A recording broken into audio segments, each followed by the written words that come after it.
P.J. Wodehouse, The Inimitable Jeeves. Chapter 3. Aunt Agatha Speaks Her Mind. To be honest, I can't say I was sorry for Bingo. Less than a week after he had had the bad news, I saw him dancing with some girl at Gyros. Bingo is unsinkable. He never went down. When his little love affairs are actually on, nobody could be more earnest, but once the girl has handed him his hat and begged him to never to let her see him again, he is as merry as ever. I've seen it happen a dozen times, so I don't worry about Bingo, or about anything else, as a matter of fact. Life was wonderful. Everything seemed to be going right. Even 3 horses on which I'd invested a sizable amount won, instead of sitting down to rest in the middle of the race, as horses usually do when I've got money on them. Added to this, the weather was excellent. Jeeves liked my new socks, and my Aunt Agatha had gone to France for at least 6 weeks. And if you knew my Aunt Agatha, you'd agree that that alone was happiness enough for anyone. One morning, while I was having my bath, I began to sing like a Bailey nightingale. It seemed to me that everything was absolutely for the best in the best of all possible worlds. But have you ever noticed a strange thing about life? When I dried myself and came into a sitting room, I saw a letter from Aunt Agatha on the mantelpiece. "Oh, God!" I said when I read it. "Sir?" said Jeeves. "It is from my Aunt Agatha, Jeeves. Mrs. Gregson, you know." "Yes, sir." "Ah, you wouldn't speak in that careless tone if you knew what was in it," I said with a hollow laugh. "The curse has come upon us, Jeeves. She wants me to go and join her at, what's her name of that dashed place? At Roville-sur-Mer. Oh, damn it." "Packing, sir?" "I suppose so." To people who don't know my Aunt Agatha, I find it extraordinarily difficult to explain why am I afraid of her. I mean, I'm not dependent on her financially or anything like that. It is simply personality. You see, all through my childhood and when I was a kid at school, she was always able to turn me inside out with a single glance. If she said I had to go to Roville, it was all decided. I must buy tickets. "What's the idea, Jeeves? I wonder why she wants me." "I could not say, sir." "Well, it was no good talking about it. I must go to Roville. At last I will be able to wear my cummerbund I had bought 6 months ago. One of those silk contrivances, you know, which you tie around your waist instead of a waistcoat. To be honest, I didn't wear it because I knew that there would be trouble with Jeeves. Still, at a place like Roville, with the gaiety and joie de vivre of France, it will be all right. Roville, which I reached early in the morning, is a nice health resort, where a fellow without his aunts might spend a wonderful week. It is like all those French places, mainly sands and hotels and casinos. The hotel which had the bad luck to draw Aunt Agatha was the Splendide. I've had experience of Aunt Agatha at hotels before. She knows how to deal with them. Of course, the real rough work was all over when I arrived, but I understood that she had started by having her first room changed because it hadn't a southern exposure, and her next because it had a creaking wardrobe, and that she had said what she had thought about the cooking, the waiting, the chambermaiding, and everything else. She was satisfied with this triumph, and she was almost motherly when we met. "I'm so glad you were able to come, Bertie," she said. "The air will do you so much good. It's better for you than to spend your time in stuffy London clubs." "Ah," I said. "You will meet some pleasant people too. I want to introduce you to a Miss Hemingway and her brother, who have become great friends of mine. I'm sure you will like Miss Hemingway. A nice, quiet girl, so different from so many of the bold girls one meets in London nowadays. Her brother is curate at Chipley in the Glen in Dorsetshire. A very good family. She's a charming girl."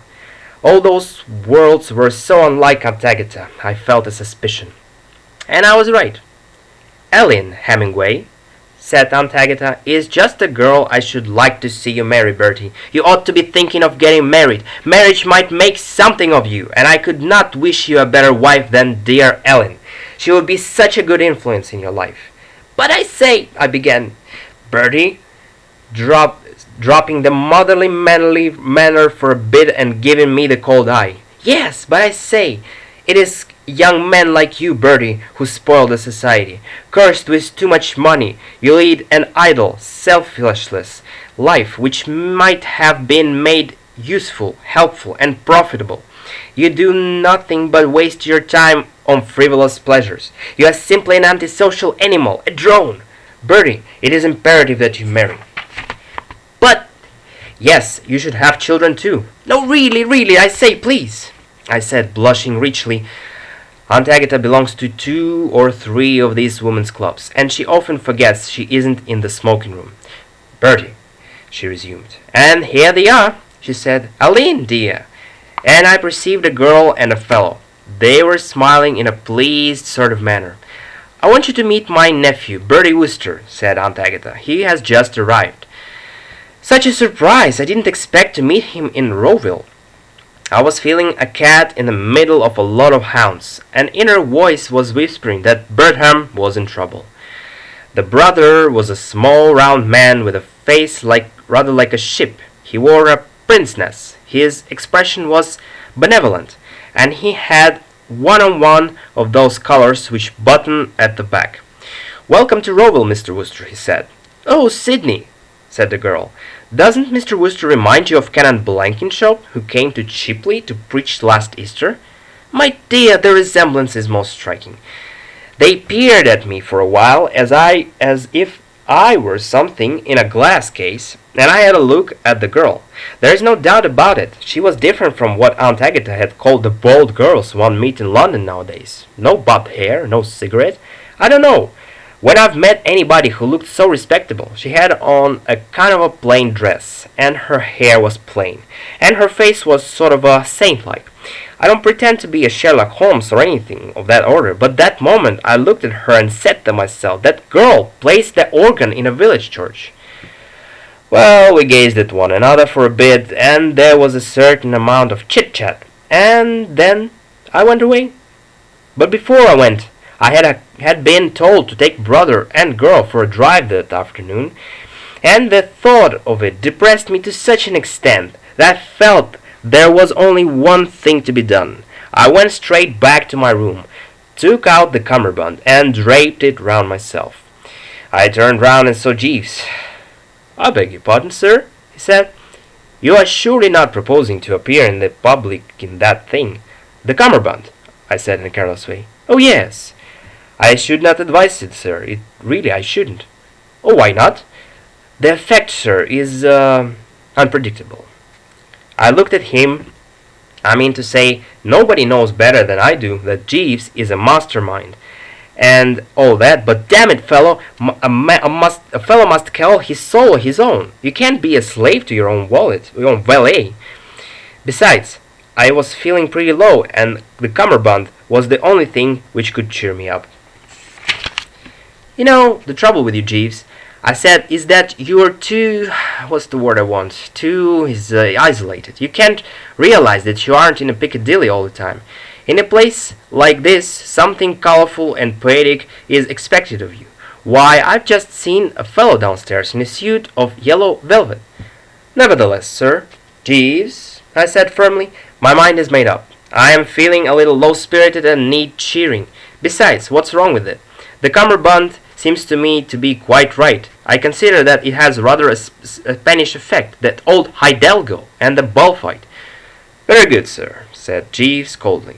If there's one thing that upsets me, it's unpleasantness in the home.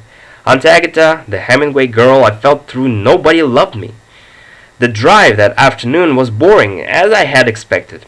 The curate fellow prattled on for this and that. The girl admired the view, and I got a headache. I went back to my room to dress for dinner, feeling like a toad under the harrow. I tried to talk to Jeeves. I say, Jeeves. Sir? Mix me some brandy and soda. Yes, sir. Jeeves, not too much soda. Very good, sir. After it, I felt better. Jeeves, I said. Sir, I think I'm in big trouble, Jeeves. Indeed, sir. I looked at him. He still remembers the cummerbund. Yes, I said, suppressing the pride of the Woosters. Have you seen a girl here with a parson brother? Miss Hemingway, sir. Yes, sir. Aunt Agatha wants me to marry her. Indeed, sir. Well, what about it? Sir, I mean, have you anything to suggest? No, sir. His manner was very cold. Oh well. Precisely, sir. And that was all.